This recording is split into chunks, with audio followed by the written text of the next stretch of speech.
ಬಂಧುಗಳೇ, ಎಲ್ಲರೂ ಹೇಗಿದ್ದೀರಾ?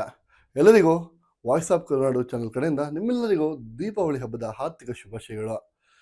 ಜೀವನದಲ್ಲಿ ಒಬ್ಬ ಮನುಷ್ಯ ಜೀವನ ಸಾಗಿಸೋಕ್ಕೆ ಎಷ್ಟು ಕಷ್ಟ ಬೀಳ್ತಾನೆ ಅಂತ ನಿಮ್ಮೆಲ್ಲರಿಗೂ ಗೊತ್ತಿರುವಂಥದ್ದೇ.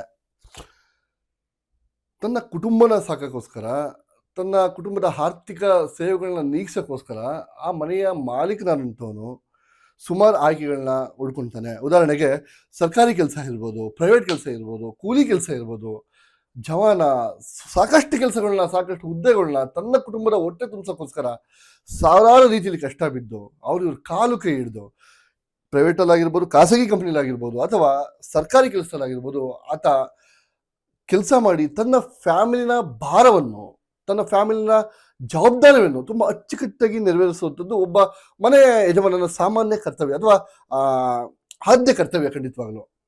ಸೊ ಅಂಥದ್ರಲ್ಲಿ ಒಬ್ಬ ಸಾಮಾನ್ಯ ಮನುಷ್ಯನಿಗೆ ಸರ್ಕಾರಿ ಕೆಲಸ ಸಿಕ್ಕಿದ್ರೆ ಸ್ವತಃ ದೇವರ ಕೆಲಸ ಸಿಕ್ಕಿದಾಗೆ ಅರ್ಥ. ಆದರೆ ಕೆಲವೊಂದು ಸರಿ ಸರ್ಕಾರಿ ಕೆಲಸದಲ್ಲೂ ಮೋಸ ಆದರೆ ಆತ ಏನು ಮಾಡಬೇಕು? ಆತನ ಫ್ಯಾಮಿಲಿ ಕತೆ ಏನು? ಆತ ತನ್ನ ಫ್ಯಾಮಿಲಿನ ಹೇಗೆ ನಿಭಾಯಿಸ್ತಾನೆ? ತನ್ನ ಆಗು ಹೋಗುಗಳು ಎಲ್ಲ ಮನೆಯ ಖರ್ಚು ವೆಚ್ಚಗಳನ್ನ ಹೇಗೆ ನಿಭಾಯಿಸ್ತಾನೆ? ತನ್ನ ಸಾಲಗಳನ್ನ ಹೇಗೆ ನಿಭಾಯಿಸ್ತಾನೆ? ಸೊ ಇಂಥ ಎಲ್ಲ ಕಾರ್ಯ ವೈಫಲ್ಯಗಳನ್ನ ಒಳಗೊಂಡಿರುವಂತಹ ಮನ ಕಲಕೋ ಒಂದು ಘಟನೆ ನಮ್ಮ ಕೊಳ್ಳೇಗಾಲದಲ್ಲಿ ನಡೆದಿದೆ ಖಂಡಿತವಾಗ್ಲು. ಅದನ್ನ ಕೇಳಿದ ತಕ್ಷಣ ನನಗೆ ಒಂದ್ಸರಿ ಅನಿಸಿದ್ದು, ಯಾವುದೋ ಒಂದು ಸರ್ಕಾರಿ ಚಿಕ್ಕ ಅರೆಕಾಲಿಕ ಉದ್ಯೋಗಗಳನ್ನ ನಂಬಿಕೊಂಡು ಎಷ್ಟು ಫ್ಯಾಮಿಲಿಗಳು, ಎಷ್ಟು ಸಂಸಾರಗಳು ಇವತ್ತಿನ ದಿನ ನಡೀತಾ ಇದ್ದಾವೆ.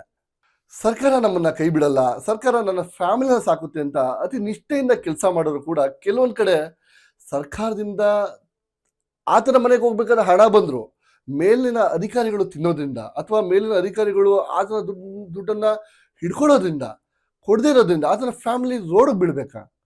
ಆ ರೋಡ್ಗೆ ಬೀಳೋದನ್ನ ನೋಡಕ್ಕಾಗದೆ ತನ್ನ ಪ್ರಾಣನೇ ಒತ್ತೆ ಇಟ್ಟಿರುವಂತ ಒಂದು ಮನ ಕುಲ್ಕೋ ಘಟನೆ ಮತ್ತೆ ಕರಡು ಹಿಂಡೋ ಘಟನೆ ನಮ್ಮ ಕೊಳ್ಳೇಗಾಲದಲ್ಲಿ ನಡೆದಿದೆ ಖಂಡಿತವಾಗ್ಲು.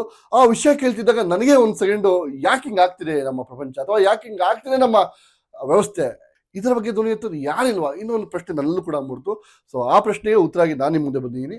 ಕಂಪ್ಲೀಟ್ ಡೀಟೇಲ್ಸ್ನ ವಿವರವಾಗಿ ನಾನು ಹೇಳ್ತಾ ಹೋಗ್ತೀನಿ. ವಿಡಿಯೋನ ಕೊನೆವರೆಗೂ ನೋಡಿ. ವೀಕ್ಷಕರೇ, ಒಬ್ಬ ವೃದ್ಧ ಸುಮಾರು 60ರಿಂದ 65 ವರ್ಷಗಳಾಗಿರುತ್ತೆ.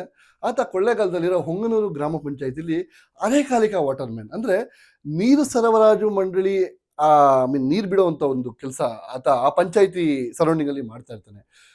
ಆತನ ಮೇಲೆ ಅಲ್ಲಿರೋ PDO ಆಫೀಸರ್ಸ್ಗೆ ಅಥವಾ ಅಲ್ಲಿರೋ ಸಿಬ್ಬಂದಿ ವರ್ಗಕ್ಕೆ ಅದೇನು ಕೋಪ ಇತ್ತು ನನಗೆ ಗೊತ್ತಿಲ್ಲ. ಸೊ ಆತ ಅದೊಂದನ್ನೇ ನಂಬಿಕೊಂಡು, ಬರೀ ಅರೆಕಾಲಿಕ ವಾಟರ್ ಮ್ಯಾನ್ ನೀರು ಸರಬರಾಜು ಅದೊಂದನ್ನೇ ನಂಬಿಕೊಂಡು ತನ್ನ ಎಲ್ಲಾ ಫ್ಯಾಮಿಲಿನ ಮೇಂಟೈನ್ ಮಾಡಿಕೊಂಡು ಅದ್ರಲ್ಲಿ ಬರ್ತಿದ್ದ ಸ್ವಲ್ಪ ಸಂಬಳನ ತನ್ನ ಫ್ಯಾಮಿಲಿಗೆ ಹಾಕಿ ಅದನ್ನ ಮಕ್ಕಳನ್ನ ಓದಿಸಿ ಅವರಲ್ಲಿ ಖುಷಿ ಕಾಣ್ತಿದ್ದ ಒಬ್ಬ ರೈತನಿಗೆ ಅಥವಾ ಅಲ್ಲಿ ಕೆಲಸ ಮಾಡ್ತಿದ್ದಂತ ಒಬ್ಬ ವೃದ್ಧನಿಗೆ ಒಬ್ಬ PDO ಆಫೀಸರ್ಸ್ ಸೇರಿ ಅಥವಾ ಅಲ್ಲಿನ ಸಿಬ್ಬಂದಿ ವರ್ಗ ಸೇರಿ ಈ ತರ ಮೋಸ ಮಾಡಬಹುದಾ? ಖಂಡಿತವಾಗ್ಲು ಇಂಥ ವಿಷಯಗಳು ನಮ್ಮ ಕಿವಿಗೆ ಬಂದಾಗ ಮತ್ತೆ ಇಂಥ ವಿಷಯಗಳು ನಮ್ಮ ಕಿವಿಗೆ ಬಿದ್ದಾಗ ನಮ್ಮ ಸುತ್ತಮುತ್ತಲೇ ನಡೆದಾಗ ಇದ್ರ ಬಗ್ಗೆ ಧ್ವನಿ ಎತ್ತೋರು ಯಾರಿಲ್ವಾ ಅಂತ ಅನ್ಸ್ಬಿಡುತ್ತೆ.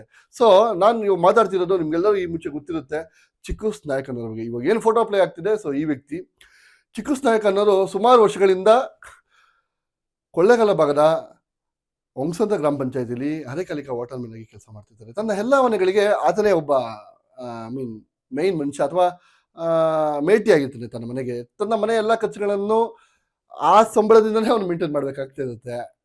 ಆದರೆ ಸುಮಾರು 2.5 ವರ್ಷ, ಅಂದ್ರೆ ಸುಮಾರು 27 ತಿಂಗಳ ಕಾಲ ಆತನಿಗೆ 1 ರೂಪಾಯಿ ಕೂಡ ಸಂಬಳ ಕೊಡದೆ ಅವನು ಸಂಬಳ ಕೇಳಕ್ಕೆ ಸ್ವತಃ PDO ಅಥವಾ ಪಂಚಾಯತ್ ಡೆವಲಪ್ಮೆಂಟ್ ಆಫೀಸರ್ಸ್ ಹತ್ರ ಹೋದಾಗ ತನ್ನ ಕಾಲಿಗೆಲ್ಲ ಬೀಳಿಸ್ಕೊಂಡು ತುಂಬಾ ಅಮಾನೀಯವಾಗಿ ನಡೆಸ್ಕೊಂಡು ಕೊನೆಗೆ ಅವನು ಸಾವಿಗೆ ಕಾರಣ ಆ ಪಂಚಾಯಿತಿ ಆಗಿದೆ. ಸೊ ಕಂಪ್ಲೀಟ್ ವಿವರಣಾ ಮಾಹಿತಿ ಸಾಕಷ್ಟು ಮೀಡಿಯಾ ಚಾನಲ್ಸ್ ಅಲ್ಲಿ ಬಂದಿದೆ, ನೀವು ಖಂಡಿತವಾಗ್ಲೂ ಅಲ್ಲೆಲ್ಲ ಕೂಡ ವಾಚ್ ಮಾಡ್ಬೋದು. ಸೊ ನನಗೆ ಗೊತ್ತಿರೋ ಮಾಹಿತಿ ಪ್ರಕಾರ ಕಳೆದ 27 ತಿಂಗಳಿಂದ ಆತ ಯಾವುದೇ ತರ ಬೇಡ್ಕೊಂಡ್ರು, ಸೊ ಸರ್ ನನ್ನ ಮನೆ ಪರಿಸ್ಥಿತಿ ಹೀಗಿದೆ, ನನ್ನ ಮಕ್ಕಳನ್ನ ಓದಿಸ್ಬೇಕಾಗಿದೆ, ಸೊ ನನ್ನ ಸಂಸಾರ ನಡೆಸಬೇಕಾಗಿದೆ, ದಯವಿಟ್ಟು ನನಗೆ ಹೆಲ್ಪ್ ಮಾಡಿ, ದಯವಿಟ್ಟು ನನಗೆ ಸಹಾಯ ಮಾಡಿ, ಇಂಚಿಂಚಾಗಿ ಪರಿಯಾಗಿ ಕೇಳ್ಕೊಂಡ್ರು ಕೂಡ ತನ್ನ ಭಾವನೆಗಳಿಗೆ ಬೆಲೆ ಕೊಡದೆ, ತನ್ನ ಮನಸ್ಸಿನ ನೋವುಗಳಿಗೆ ಬೆಲೆ ಕೊಡದೆ ಅದನ್ನ ತುಂಬಾ ಏನಂತಾರೆ ಅದು ನನಗೆ ಖಂಡಿತವಾಗ್ಲೂ ವರ್ಡ್ ಬರ್ತಾ ಇಲ್ಲ, ಅಮಾನ್ಯವಾಗಿ ನಡೆಸ್ಕೊಂಡು ತನಗೇ ಬೇಸತ್ತು ಆತ ಇವತ್ತು ಸ್ವತಃ ಪಂಚಾಯತ್ ಎದುರುಗಡೆನೆ ನೇಣಿಗೆ ಶರಣಾಗಿದ್ದಾನೆ. ಆತ ಒಬ್ಬ ರೈತ ಕೂಡ ಆಗಿದ್ದ. ಇವತ್ತು ದಿನಗಳಲ್ಲಿ ನೀವು ಖಂಡಿತವಾಗ್ಲೂ ನೋಡ್ತಾ ಇರ್ಬೋದು ರೈತರು ಎಷ್ಟು ಆತ್ಮಹತ್ಯೆಗೆ ಒಳಗಾಗ್ತಿದ್ದಾರೆ ಅಂತ. ಆದರೆ ಇವತ್ತು ಇವನ ಸಾವು ಹೇಗೆ ನ್ಯಾಯ ತಂದು ಕೊಡುತ್ತೆ ನಮ್ಮ ಸರ್ಕಾರಕ್ಕೆ? ಸರ್ಕಾರಕ್ಕೆ ಅವನೊಬ್ಬ ಅಧಿಕಾರಿಕ ವಾಟರ್ ಮ್ಯಾನ್ ಅಷ್ಟೇ, ಆದರೆ ಅವನ ಸಂಸಾರಕ್ಕೆ ಅವನೇ ನಂಬರ್ 1 ಮೇಟಿ. ಆ ಸಂಸಾರ ಎಲ್ಲೋಗ್ಬೇಕು ಇವಾಗ? ಬೀದಿಗೆ ಬೀಳ್ಬೇಕಾ? ಅವನು ಬೇರೆ ದುಡ್ಡು ಯಾರ್ದು ಕೇಳ್ತಾ ಇರಲ್ಲ, ಸ್ವತಃ ಅವನ ದುಡ್ದಿದ್ದ ದುಡ್ಡಷ್ಟೇ ಕೇಳ್ತಾ ಇದ್ದ. ಆದರೂ ಏನಕ್ಕೆ ಕೊಟ್ಟಿಲ್ಲ ನನಗೆ ಖಂಡಿತವಾಗ್ಲೂ ಗೊತ್ತಾಗ್ತಿಲ್ಲ. ವೀಕ್ಷಕರೇ, ಮತ್ತೆ ಇನ್ನೊಂದು, ಆತನ ಮೇಲೆ ಯಾವ ತರ ದೌರ್ಜನ್ಯ ನಡೀತಿತ್ತು ಅಂತ ನನಗೆ ಕೇಳಿಬಂದ ಮಾಹಿತಿ ಪ್ರಕಾರ ಒಂದು ದಿನ ಕೂಡ ಅವನಿಗೆ ರಜೆ ಅನ್ನೋದು ಇರ್ತಿರ್ಲಿಲ್ವಂತೆ. ಅಥವಾ ಯಾವುದೋ ಒಂದು ಶುಭ ಸಮಾರಂಭಕ್ಕೆ ಹೋಗ್ಬೇಕಾಗಿರ್ಬೋದು, ಅಥವಾ ತನ್ನ ಫ್ಯಾಮಿಲಿ ಫಂಕ್ಷನ್ಸ್ಗೆ ಆಗಿರ್ಬೋದು, ಅಥವಾ ಚಿಕ್ಕ ಪುಟ್ಟ ಕೆಲ್ಸಕ್ಕೆ ಒಬ್ಬ ಮನುಷ್ಯನಾಗಿ ಹುಟ್ಟಿದ ಮೇಲೆ ಪ್ರೋಗ್ರಾಮ್ಸ್ ಆಗಿರ್ಬೋದು, ತನ್ನ ಕಷ್ಟಗಳಿಗಾಗಿರ್ಬೋದು, ಚಿಕ್ಕ ಪುಟ್ಟ ರಜೆ ತಗೊಳ್ಳೋದು ಸರ್ವೇ ಸಾಮಾನ್ಯ. ಅಂತ ರಜೆಯಲ್ಲೂ ಕೂಡ ನೀನು ಕೆಲ್ಸಕ್ಕೆ ರಜಾ ಹಾಕೋ ಹಾಗಿಲ್ಲ, ರಜಾ ಹಾಕಿದ್ರೆ ನಿನಗೆ ಸಂಬಳ ಕೊಡಲ್ಲ ಅಥವಾ ಕೆಲ್ಸದಿಂದ ತೆಗಿತೀವಿ ಅಂತ ಬೆದರಿಕೆ ಒಡ್ಡಿ ಆತನಿಗೆ ಆತಂಕ ಸೃಷ್ಟಿ ಮಾಡಿ ಅವನ ಕೈಲಿ ಕತ್ತೆ ತರ ದುಡಿಸ್ಕೊಂಡು ಇವತ್ತೊಂದು ದಿನ ಗೌರ್ಮೆಂಟ್ ಸಂಬಳ ಕೊಟ್ಟರು ಆ ಸಂಬಳನ ಬೇರೆಯವ್ರ ನುಂಗಕ್ಕೆ ಅವನಿಗೆ ಸಂಬಳ ಕೊಡದೇ ಇರೋಂಥದ್ದು ಎಷ್ಟರ ಮಟ್ಟಿಗೆ ಸರಿ ಹೇಳಿ ನೀವೇ ಖಂಡಿತವಾಗ್ಲು? ಸೊ ಈ ಅಕ್ಟೋಬರ್ 17ನೇ ತಾರೀಕು ಆತ ಒಂದು ಡೆತ್ ನೋಟ್ ಬರೆದಿರ್ತಾನೆ. ಆ ಡೆತ್ ನೋಟ್ ನನಗೆ ಕ್ಲಾರಿಟಿಯಾಗಿ ಓದಕ್ಕಾಗಿಲ್ಲ, ಬಿಕಾಸ್ ಆ ಅಕ್ಷರಗಳು ನನಗೆ ಅರ್ಥ ಆಗಿಲ್ಲ. ಸೊ ನಿಮಗೆ ನಾನು ಶೋ ಮಾಡ್ತಾ ಇದ್ದೀನಲ್ಲ, ಇದೇ ಆ ಡೆತ್ ನೋಟ್ ಆಗಿರುತ್ತೆ. ಸೊ ದಯವಿಟ್ಟು ನನಗೆ ನ್ಯಾಯ ಒದಗಿಸ್ಕೊಡಿ. ನಮ್ಮ PDO ಆಫೀಸರ್ನ ಕಾಲಿಗೆ ಬಿದ್ದು ಕೇಳ್ಕೊಂಡೆ ಅಂತ ಹೇಳ್ತಿದ್ದಾರೆ. ಒಬ್ಬ ಪಂಚಾಯತ್ ಡೆವಲಪ್ಮೆಂಟ್ ಆಫೀಸರ್ನ ಏನಕ್ಕೆ ನೇಮಕ ಮಾಡ್ತಾರೆ? ಆ ಸುತ್ತಮುತ್ತ ಭಾಗದ ಹಳ್ಳಿ ಜನಾಂಗನ ಅಥವಾ ಅಲ್ಲಿರೋಂಥ ಗ್ರಾಮೀಣ ಭಾಗದ ಜನಾಂಗಗಳನ್ನ ತಾವು ಉದ್ಧಾರ ಮಾಡಲಿ ಅಂತ. ನೀವು ಈ ತರ ಮಾಡೋದ್ರಿಂದ ಹೇಗೆ ಒಂದು ಸಮಾಜ ಬದಲಾಗುತ್ತೆ ನೀವು ಖಂಡಿತವಾಗ್ಲು ಹೇಳಿ? ನಂಗೆ ಅದು ಅರ್ಥ ಆಗ್ತಾ ಇಲ್ಲ ಸೀರಿಯಸ್ ಆಗಿ. ಸೊ ಎಸ್, ಮತ್ತೆ ಇದ್ರ ಇನ್ನೊಂದು ವಿಷಯ ಇದ್ರ ಬಗ್ಗೆ ನಾನು ಖಂಡಿತವಾಗ್ಲೂ ಮಾತಾಡಬೇಕಾಗಿದೆ. ಎಲ್ಲ ಕಡೆ ಅಂತ ನಾನು ಪರ್ಟಿಕ್ಯುಲರ್ ಆಗಿ ಹೇಳ್ತಾ ಇಲ್ಲ, ಕೆಲವೊಂದು ಗ್ರಾಮೀಣ ಭಾಗಗಳಲ್ಲಿ ಇವತ್ತು ಕೂಡ ಈ ತರ ಶೋಷಣೆಯ ಅಥವಾ ಸಂಬಳ ಕೊಡದೇ ಇರುವಂಥದ್ದು, ದೌರ್ಜನ್ಯ ಮಾಡುವಂಥದ್ದು, ಅಥವಾ ತಮಗೆ ನಾವು ಸ್ವಲ್ಪ ಮೇಲಧಿಕಾರಿ ಆಗಿರೋದ್ರಿಂದ ಕೆಳ ಅಧಿಕಾರಿಗಳನ್ನ ತುಂಬಾ ಕೀಳಾಗಿ ನಡೆಸ್ಕೊಳ್ಳುವಂಥದ್ದು, ಈ ತರ ಎಲ್ಲ ಖಂಡಿತವಾಗ್ಲೂ ನಡೀತಾ ಇದೆ. ನಾನು ಸರ್ಕಾರದಲ್ಲಿ ಕೈ ಮುಗಿದು ಕೇಳ್ಕೊಳ್ತಿದ್ದೆ ಅಂದ್ರೆ ದಯವಿಟ್ಟು ಈ ತರ ವಿಚಾರಗಳಲ್ಲಿ ಸ್ವಲ್ಪ ಗಮನ ಹರಿಸಿ. ಕೆಳವರ್ಗದ ಕಾರ್ಮಿಕರಿಗೆ ಅಥವಾ ನಿರ್ದಿಷ್ಟ ವೇತನವನ್ನು ಪಡೆಯುವಂಥ ಅಧಿಕಾರಿಗಳಿಗೆ ಖಂಡಿತವಾಗ್ಲೂ ಅದು ಅವಮಾನ ನಡೀತಾನೆ ಇರುತ್ತೆ. ಖಂಡಿತವಾಗ್ಲೂ ಕೆಲವೊಂದು ಗ್ರಾಮ ಪಂಚಾಯತಿಗಳಲ್ಲಿ ಅಥವಾ ಗ್ರಾಮೀಣ ಭಾಗಗಳಲ್ಲಿ ಈ ಥರ ಶೋಷಣೆಗೆ ಒಳಗಾಗಿರೋರು ಅಥವಾ ಈ ಥರ ಬೆದರಿಕೆಗೆ ಮನಸ್ಸು ಕೊಟ್ಟಿರೋರು ತುಂಬ ಇದ್ದಾರೆ. ಸೊ ನಮ್ಮ ಸರ್ಕಾರ ಇದರ ಬಗ್ಗೆ ಎಚ್ಚೆತ್ಕೊಬೇಕು ಅಂತ ಈ ಮುಖ ನಾನು ತಿಳಿಸ್ತಾ ಇದ್ದೀನಿ ಖಂಡಿತವಾಗ್ಲೂ. ಸೊ ಬಂಧುಗಳೇ, ಇವಾಗ ಹೋಗಿರೋ ವ್ಯಕ್ತಿನ ನಾವು ಕರ್ಕೊಬರಕ್ಕೆ ಸಾಧ್ಯ ಇಲ್ಲ. ಆದರೆ ಇನ್ನು ಮುಂದೆ ಇದು ಎಲ್ಲ ನಡೆದಿರೋ ಥರ ಅಥವಾ ಬೇರೆ ಯಾವ ಗ್ರಾಮೀಣ ಭಾಗದಲ್ಲೂ ಅಥವಾ ಇಡೀ ಕರ್ನಾಟಕದಲ್ಲಾಗಿರ್ಬೋದು, ಭಾರತದಲ್ಲಾಗಿರ್ಬೋದು, ಈ ಥರ ನಡೆದಿರೋ ಥರ ನಾವು ನೋಡ್ಕೋಬೇಕಾಗಿರೋದು ಪ್ರತಿಯೊಬ್ಬ ಪ್ರಜೆವಿನ ಆದ್ಯ ಕರ್ತವ್ಯ. ಯಾಕಂದರೆ ಸರ್ಕಾರ ಬೇರೆ ಯಾರ್ದು ಸೊತ್ತಲ್ಲ, ನಮ್ಮದೇ ಸೊತ್ತಾಗಿರುತ್ತೆ.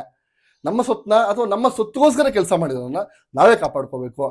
ಇಂಥ ಎಲ್ಲ ವಿಷಯಗಳಲ್ಲಿ ಖಂಡಿತವಾಗಲೂ ಪ್ರತಿಯೊಬ್ಬ ಪ್ರಜೆನೂ, ನಾಗರಿಕನಾಗಿ ಹುಟ್ಟಿದ ಪ್ರತಿಯೊಬ್ಬ ಪ್ರಜೆನೂ ಈ ಪ್ರಜಾಪ್ರಭುತ್ವದಲ್ಲಿ ಧ್ವನಿ ಎತ್ತಬೇಕು. ಇಂಥ ಏನೇ ವಿಷಯಗಳು ನಿಮ್ಮಲ್ಲಿ ಕಂಡು ಬಂದರೆ ನಿಮ್ಮ ಡಿಸ್ಪ್ಲೇ ಮೇಲೆ ನಾನು ನಂಬರ್ ಹಾಕಿರ್ತೀನಿ, ಖಂಡಿತವಾಗ್ಲೂ ನನ್ನ ವಾಟ್ಸಪ್ಗೆ ಸೆಂಡ್ ಮಾಡಿ. ನಿಮ್ಮ ಎಲ್ಲ ನೋವುಗಳಿಗೆ ನಾನು ಖಂಡಿತವಾಗ್ಲೂ ಸ್ಪಂದನೆ ಮಾಡ್ತೀನಿ. ಸೊ ಇಂಥ ವಿಷಯಗಳನ್ನ ಕೇಳಿದಾಗ, ನಮ್ಮ ಕಣ್ಣು ಮುಂದೆ ನಡೆದಾಗ, ಇಂಥ ಸಮಾಜದಲ್ಲಿ ನಾವು ಬದುಕ್ತಾ ಇದೀವಾ? ಇದನ್ನು ಹೇಳೋದು ಕೇಳೋರಿಲ್ಲ ಅನ್ನೋ ನಮಗೆ ಒಂದು ಪ್ರಶ್ನೆ ಹುಟ್ಟಾಕುತ್ತೆ. ಇದು ಬೇರೆ ಯಾರಿಗೂ ಹೇಳ್ತಿರೋದಲ್ಲ, ನಮಗೆ ನಾವೇ ಹೇಳ್ಕೊತಿರೋ ಒಂದು ಪ್ರಶ್ನೆ. ಚಿಕ್ಕೂಸ್ ನಾಯಕ ಅವರಿಗೆ ನಡೆದಂಥ ಒಂದು ದೌರ್ಜನ್ಯ ಆಗಿರ್ಬೋದು ಅಥವಾ ಮಾನಸಿಕ ಹಿಂಸೆ ಬೇರೆ ಯಾರಿಗೂ ನಡಿಬಾರ್ದು. ಆತ ತನ್ನ ಪ್ರಾಣನ ಸ್ವತಃ ತಾನೇ ಕೆಲಸ ಮಾಡ್ತಿದ್ದ ಪಂಚಾಯತ್ ಆಫೀಸ್ ಎದುರುಗಡೆ ನೇಣಾಕೊಂಡು ಸಾಯ್ತಾ ಇದ್ರೆ ಆತನ ಮನಸ್ಸು ನೋವೆಷ್ಟಿತ್ತು. ತನ್ನ ಫ್ಯಾಮಿಲಿನ ಅನಾಥ ಮಾಡಿ ಹೋಗ್ಬೇಕಾದ್ರೆ, ತನ್ನ ಫ್ಯಾಮಿಲಿ ಇರೋ ದಿಕ್ಕನ್ನ ಬಿಟ್ಟು ಹೋಗ್ಬೇಕಾದ್ರೆ, ತನ್ನ ಮಕ್ಕಳನ್ನ ಬಿಟ್ಟು ಹೋಗ್ಬೇಕಾದ್ರೆ, ಸ್ವತಃ ತನ್ನ ಮಡದಿನ ಬಿಟ್ಟು ಹೋಗ್ಬೇಕಾದ್ರೆ 60 ವರ್ಷದ ವೃದ್ಧನ ಮನಸ್ಸಲ್ಲಿ ಆ ನೋವೆಷ್ಟಿತ್ತು. ಆ ನೋವಿಗೆ ನಾವು ಬೆಲೆ ಕೊಡೋಕ್ಕಾಗಲ್ಲ. ಸೊ ಖಂಡಿತವಾಗ್ಲೂ ಈ ಥರ ಘಟನೆಗಳು ನಮ್ಮ ಪ್ರಜಾಪ್ರಭುತ್ವದಲ್ಲಿ ಇನ್ನು ಮುಂದೆ ನಡೆಯೋ ಥರ ನಾವೆಲ್ಲ ಎಚ್ಚೆತ್ಕೊಳ್ಳೋಣ ಅಂತ ಈ ವಿಡಿಯೋ ಮುಖಾಂತರ ತಿಳಿಸ್ತಾ ಮತ್ತೆ ಸಿಗ್ತೀನಿ. ನಂದೀಶ್.